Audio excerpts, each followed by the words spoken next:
benvenuti alla TG Sicilia, le principali notizie. Ricercati allo Zen e a Borgonuovo di Palermo 4 complici del 19enne accusato della strage a colpi di pistola a Monreale, 3 morti e 2 feriti. Ha sparato a Altezza Duomo dopo un rimprovero per la guida spericolata del suo scooter. Ho combinato un macello, ha detto a un amico. Il ministro Abodi: si è completamente spenta la coscienza individuale, non soltanto di questa città. Il sindacato di polizia: basta con le periferie e zone franche dell'illegalità.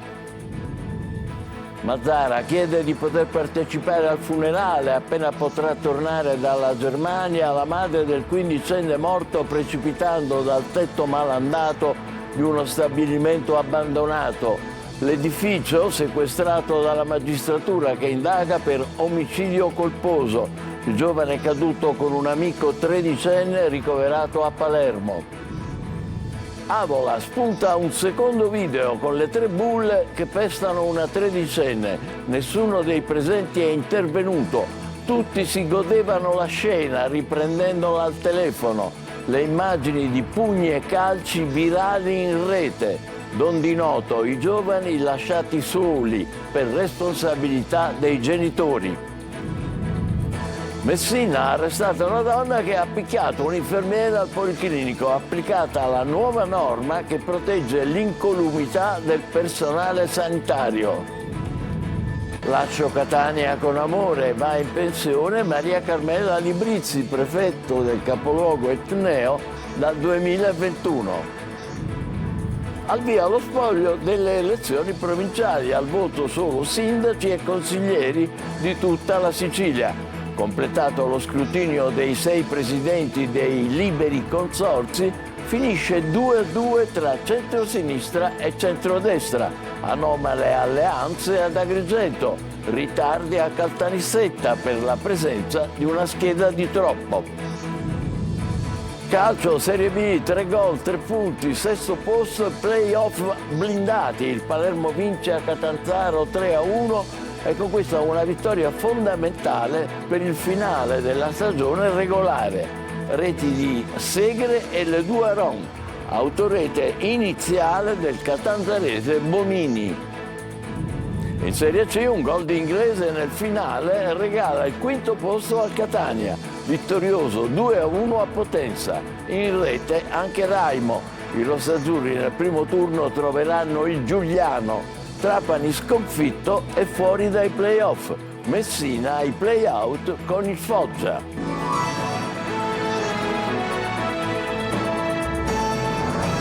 Bentrovati, ricercati dunque allo Zen, ma anche a Borgonuovo di Palermo, 4 complici del 19enne accusato della strage a colpi di pistola a Monreale.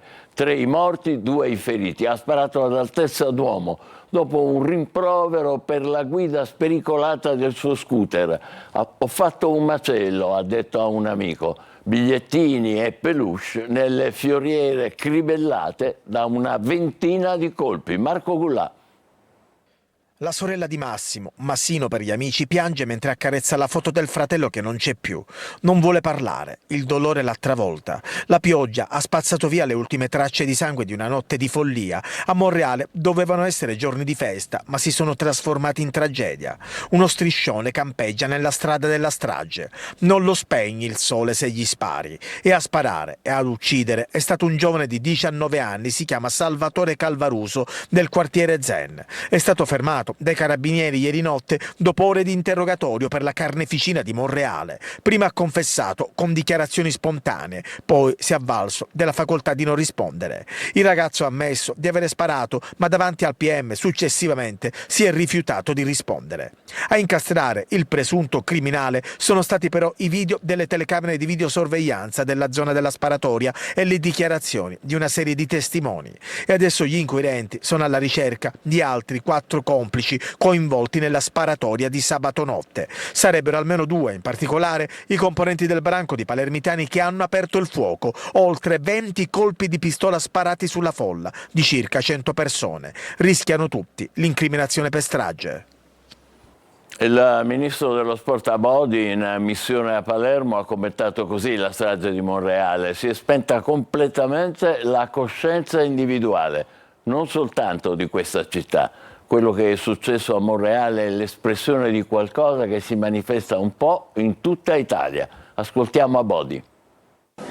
Negare la vita a 3 persone per ragioni che non sono mai giustificabili, in ogni caso, vuol dire che si è spenta completamente la coscienza individuale e la preoccupazione che si spenga la coscienza di alcuni ambienti, non soltanto di questa città, perché quello che è successo a Monreale è l'espressione comunque di un disagio che si manifesta in tutta Italia, e quindi il nostro impegno deve essere ancora più intenso, ancora più significativo, ancora più concreto, ancora più visibile, andando incontro dove possibile alle esigenze comunque soprattutto a livello giovanile.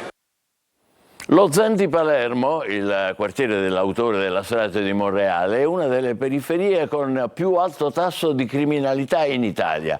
Fin da minorenni molti ragazzi vengono educati allo spaccio dagli stessi familiari, aggressivi, abituati all'illegalità, molti di loro girano armati e combinano guai anche in altre zone, come abbiamo visto. L'unica legge che conoscono, purtroppo, è la violenza. Adelaide Barbagallo.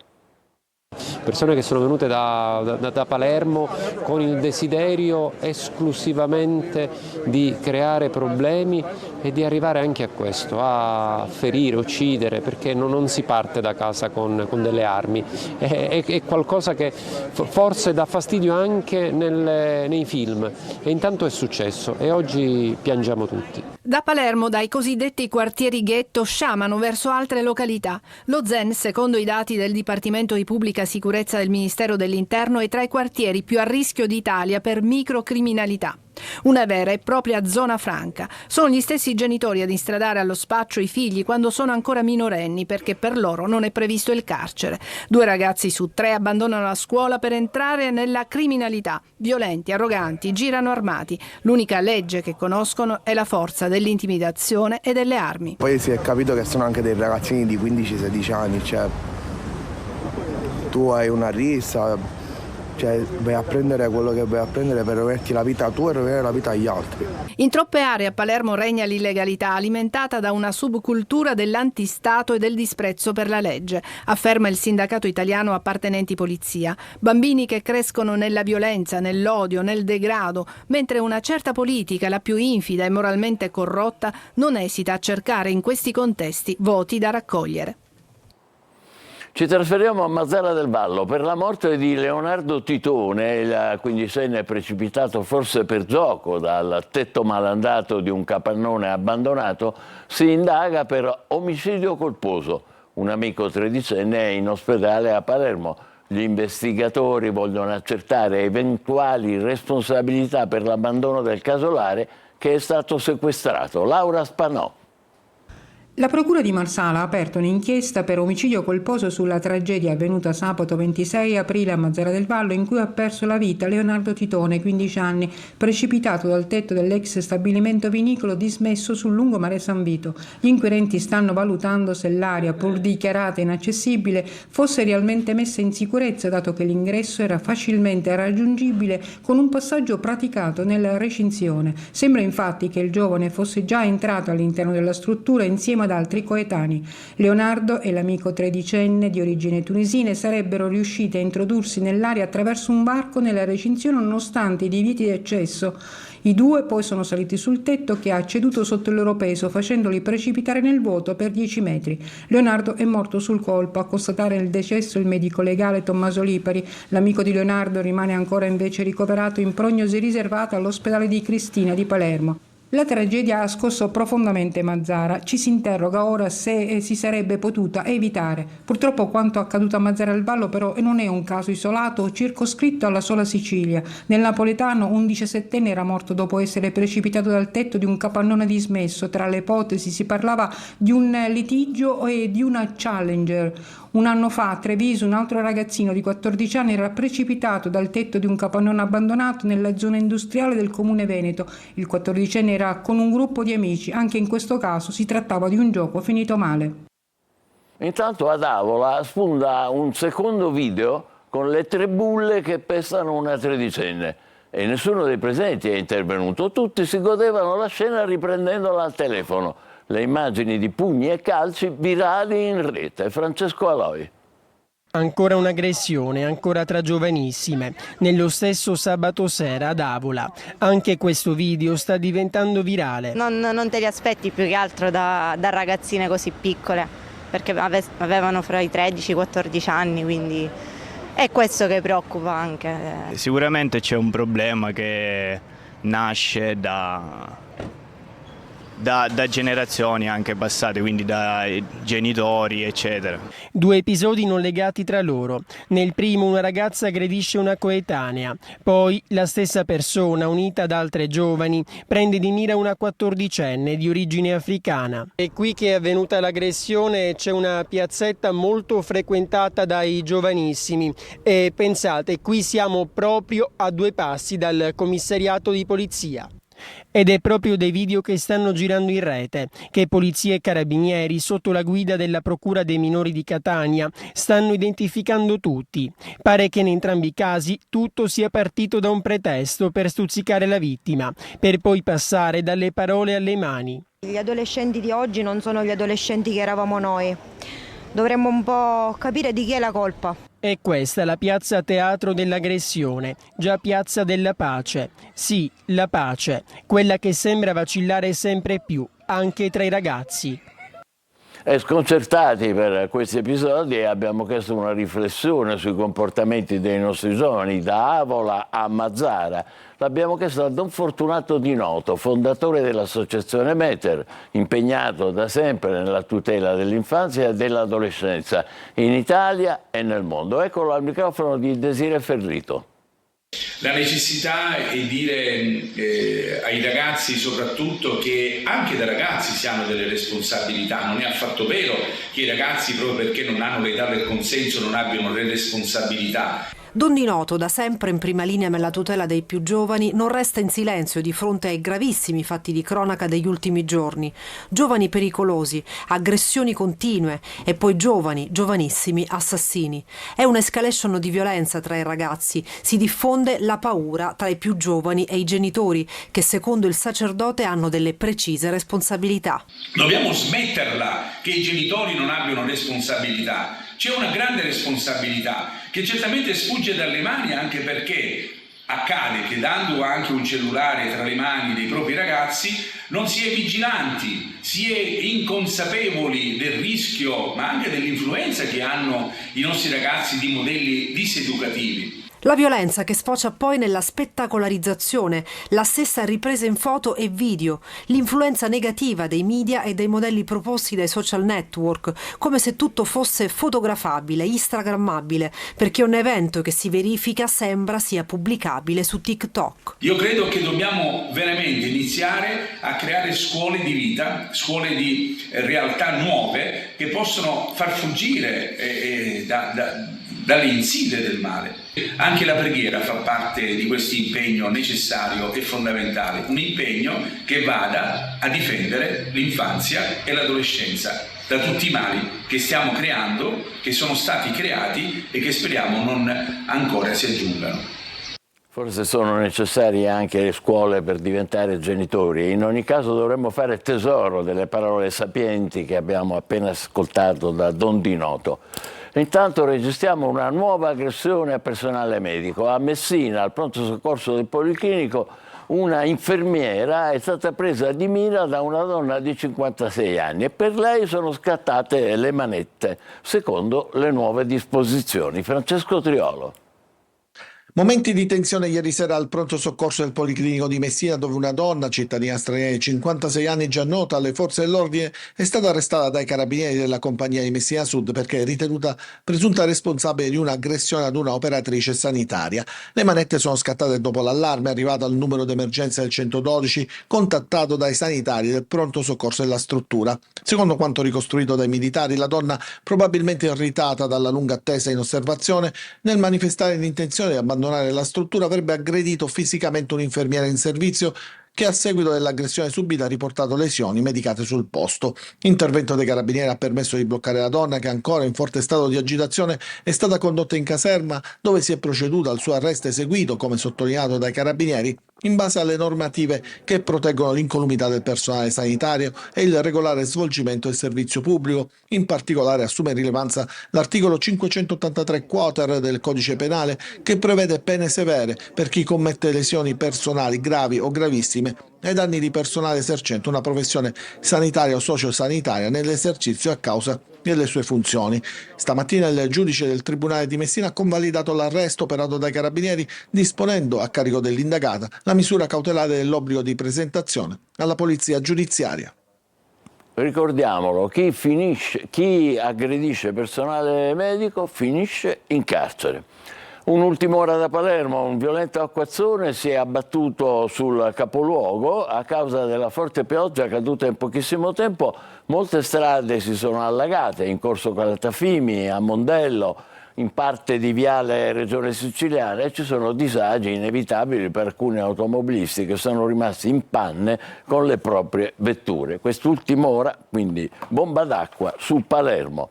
Guardo Catania con amore, è il commiato del prefetto Maria Carmela Librizzi che lascia l'incarico dopo 4 anni intensi. Era arrivata in piena emergenza Covid. L'ha incontrata per noi Tonino De Mana. Dal Covid all'incendio in aeroporto a Fontanarossa, dalle alluvioni all'emergenza idrica e poi la crisi dei rifiuti, la criminalità e il malcostume. Maria Carmela Librizzi, prefetto di Catania, dal 15 marzo 2021 va in pensione dopo 41 anni di onorata carriera. Sono stati anche anni,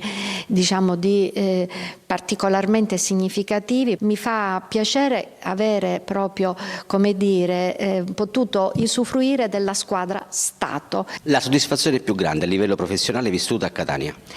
Spero di aver avvicinato i ragazzi alle istituzioni e le istituzioni ai ragazzi. La cosa che è più importante per me è essere andata spessissimo nelle scuole, aver fatto venire i ragazzi in prefettura, avere coinvolto i ragazzi in tutte le ricorrenze nazionali. C'è una delusione? Ci sono tante cose che si potevano fare di più e meglio. Prefetto, che Catania lascia? Catania è una città straordinaria, è la mia città d'adozione, quindi la guardo con gli occhi dell'affetto e dell'amore per questa città. È una città che merita tanto, che però richiede anche tanto impegno da parte di tutti. Cosa farà da grande Maria Carmela Librizzi? Intanto vado in vacanza. Approfitto di questa coincidenza con il mio pensionamento, con l'inizio della stagione estiva, e quindi dopo 41 anni avrò un'estate libera. Buone vacanze quindi, prefetto. È in corso lo spoglio per le elezioni provinciali. Al voto, lo sapete, sono soltanto i sindaci e i consiglieri di tutta la Sicilia. Con noi in studio Luca Ciliberti per le ultime. A te, Luca. Grazie Michele. Allora, in realtà si sono conclusi ovviamente lo spoglio per le elezioni dei presidenti dei liberi consorzi. Come è noto agli addetti ai lavori, i presidenti invece delle città metropolitane di Messina, Catania e Palermo sono i sindaci delle città, quindi Basile per Messina, Trantino per Catania e La Galla per Palermo. Gli altri invece, eccoli qua, li vediamo in grafica, gli altri invece sono stati votati con una vera e propria elezione, con il voto ponderato. È finita sostanzialmente 3-2 per il centrodestra, qualcuno dice 4-2, questi sono gli eletti. Allora facciamo un po' la somma della situazione. Al centrodestra vanno la provincia o il libero consorzio di Ragusa con Maria Rita Schembari, sindaco di Comiso, sostenuta da tutta la coalizione, ad esclusione della DC. A Siracusa vince Michelangelo Giansiracusa, sindaco di Ferla, dirigente di Azione, sostenuto dall'MPA, dalla Democrazia Cristiana, dalla Lega, dal deputato regionale Carla Uteri, quello che poi è fuoriuscito da Fratelli d'Italia, perché Fratelli d'Italia e Forza Italia avevano suggerito l'astensionismo per il presidente del libero consorzio. E poi voto arrivato all'ultimo momento, quello di Caltanissetta, ha vinto Walter Tesauro, sindaco di Caltanissetta, che era sostenuto solo da Forza Italia, mentre tutto il resto del centrodestra era su Massimiliano Conti, sindaco di Niscemi. Il centrosinistra, il campo progressista, era sul sindaco di Barigella e Terenziano Di Stefano. Questo per quanto riguarda il centrodestra. Il centrosinistra vince inaspettatamente Enna con Piero Capizzi, addirittura qui c'è stata la reazione di un eurodeputato di Forza Italia, Falcone, che avrebbe detto in una dichiarazione che ci sono stati dei voti spostati, diciamo, dal centrodestra verso il candidato del centrosinistra, quasi come una ripicca. Quindi vince Piero Capizzi a Enna, mentre Salvatore Quinci vince a Trapani, sindaco di Mazzara del Vallo, sostenuto appunto da un progetto civico con il PD, il Movimento 5 Stelle e Italia Viva, e anche la lista controcorrente di Lavardera. E poi infine Giuseppe Pendolino, il caso di Agrigento, che diciamo questo è quello più dibattuto. Giuseppe Pendolino ad Agrigento, appoggiato da Forza Italia, dal deputato Gallo Afflitto, dal deputato dell'MPA ex assessore della giunta Schifani. Insieme però c'era anche qualche pezzo del Partito Democratico e del Movimento 5 Stelle, quindi questo è, diciamo, il caso più conteso. Quindi 3-2 o 4-2 dipende da chi la legge. Ovviamente poi il peso reale, Michele, si vedrà quando si ultimerà lo spoglio dei consigli comunali, dei consigli provinciali, che è ancora in corso. Un dato ovviamente che fa piacere, nonostante tutto, è ritornata la democrazia in qualche modo e la parte politica all'interno di questi enti che per 11 anni sono rimasti senza guida politica. Grazie a Luca Ciliberti, gli aggiornamenti nelle nostre prossime edizioni, è il momento della nostra pausa, tra poco il calcio con le vittorie di Palermo e Catania in chiave play-off e il successo del Messina che si regala il play-out. State con noi.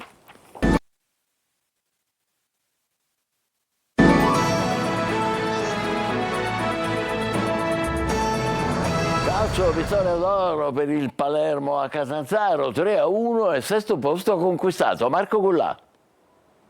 3 gol, 3 punti, sesto posto e playoff blindati. Il Palermo vince a Catanzaro 3-1, conquista una vittoria fondamentale e dà un segnale chiaro al campionato. Rosanero adesso sesti, sorpassato proprio il Catanzaro e quinto posto occupato dalla Juve Stabia, distante solamente 2 punti. Una partita ben giocata dalla formazione di Dionisi, questa volta abile a mantenere il vantaggio e a non farsi rimontare. Dionisi conferma le previsioni della vigilia, Segre trequartista Brunori e poi Pogliampalo. Al 9 minuto è già gol per il Palermo, cross di Brunori e goffo intervento sotto porta del difensore Bonini, autogol che è materiale per la Jalapas, 0-1.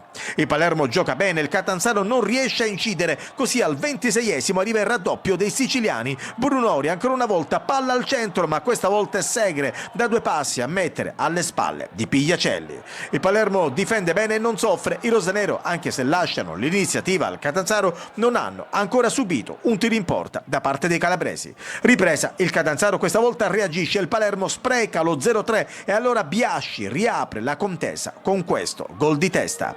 I calabresi iniziano a crederci, il Palermo si difende e prova a ripartire. Nel finale clamorosa palla gol per il Catanzaro, Ceccaroni scivolata decisiva su Pontizzo che aveva superato anche Audero. Entrano Verre e Leduaron e proprio da loro due nasce l'azione che porta al sigillo finale, gol di Leduaron e 3 punti in naftalina. Il Catania batte anche il Potenza in trasferta e va ai play-off da quinto in classifica. Domenica al Massimino arriva il Giuliano per il primo turno. Marco Carli. Il bomber, che dopo essere tornato in campo torna anche al gol e tanti segnali positivi, soprattutto dopo il pari lucano. Il Catania ottiene quello che voleva a Potenza, conservare il quinto posto frutto della quinta vittoria consecutiva in trasferta, la sesta nelle ultime 7. Una squadra che ha recuperato tanti giocatori importanti, non solo inglese, Sturaro ad esempio e Dal Monte, che saranno protagonisti nella ripresa e che può contare su interpreti che fanno sempre il loro compito e talvolta di più, come Raimo, che porta in vantaggio gli etnei in avvio di partita su Torre di Ditacchio. Poi i rossazzurri si chiudono, Dini deve sbrogliare qualche matassa, soprattutto nella ripresa. Gli etnei stanno indietro e il Potenza che pressa alla fine la spunta, con Castorani che pareggia. Nella prima pressione molte volte abbiamo sbagliato tecnicamente e loro ne hanno approfittato, però la squadra si è ricompattata subito, ha concesso poco. A quel punto i rossazzurri sono sesti con playoff più in salita, invece ecco i segnali, entrano anche Dal Monte e stoppa, il Catania si riaffaccia davanti, Sturaro salva sulla deviazione non centrata di Verrengia e poi ecco bomber inglese su assist di Dal Monte, gol da grande attaccante per il Catania, una strada sulla carta più agevole, con il Giuliano in casa al primo turno dei playoff con 2 risultati su 3 a disposizione e nel secondo turno di nuovo in casa, sempre con la possibilità di andare alla fase nazionale, anche con il pari. Siccome ci siamo piazzati con un risultato positivo oggi, abbiamo 2 risultati su 3, quindi i primi 2 turni in teoria dovremmo essere avvantaggiati. Cerchiamo di sfruttare questo vantaggio, però la partita secca non è mai semplice. Noi penso che ci arriviamo pronti, da squadra, da gruppo. I verdetti delle altre siciliane: il Messina centra il play-out e si giocherà la salvezza con il Foggia, il Trapani resta fuori da tutto. Francesco Triolo. Messina è ancora vivo e continua a coltivare le speranze di salvezza. Per il Trapani è già vacanza. Questi verdetti dell'ultima giornata di regular season per le 2 siciliane, i cui destini si incrociavano negli ultimi 90 minuti. Giallorossi che hanno conquistato i play-out grazie alla vittoria casalinga contro la Juve Next Gen per 2-1 con reti di Tordini e Luciani, un successo sofferto costruito con uno splendido primo tempo contro un'avversaria che ha giocato in 10 per 80 minuti per l'espulsione di Gil e poi in 9 nel recupero e che aveva accorciato le distanze all'inizio ripresa con Amaradio, facendo salire la tensione per i 7.000 del Franco Scoglio. Il Messina quindi si giocherà la salvezza al play-out, ma contro il Foggia, che ha pareggiato a Picerno ed è stato scavalcato dalla Casertana, vittoriosa in casa del Trapani. La distanza tra Messina e Foggia è di 6 punti e quindi inferiore ai 9 necessari per non disputare lo spareggio. Il 10 maggio l'andata al Franco Scoglio, 7 giorni dopo il ritorno a Foggia. Fuori da tutto il Trapani, che chiude 11° eppure è Granata alla luce dei risultati maturati. Sarebbe bastato vincere contro la Casertana per entrare nei playoff come decima in classifica e affrontare in gara secca il Catania al Massimino. I Granata invece si sono fatti sorprendere dalla fame della Casertana, passata in vantaggio dopo 11 minuti con vano. A nulla è servito il tentativo di recuperarla del Trapani, che ha rischiato anche di subire il secondo gol. Si chiude qui quindi il primo campionato da professionista per il presidente Antonini, che adesso dovrà programmare la prossima stagione partendo dal rinnovo del tecnico Aronica già siglato sino al 2026. E noi ci fermiamo qui, grazie e buon pomeriggio.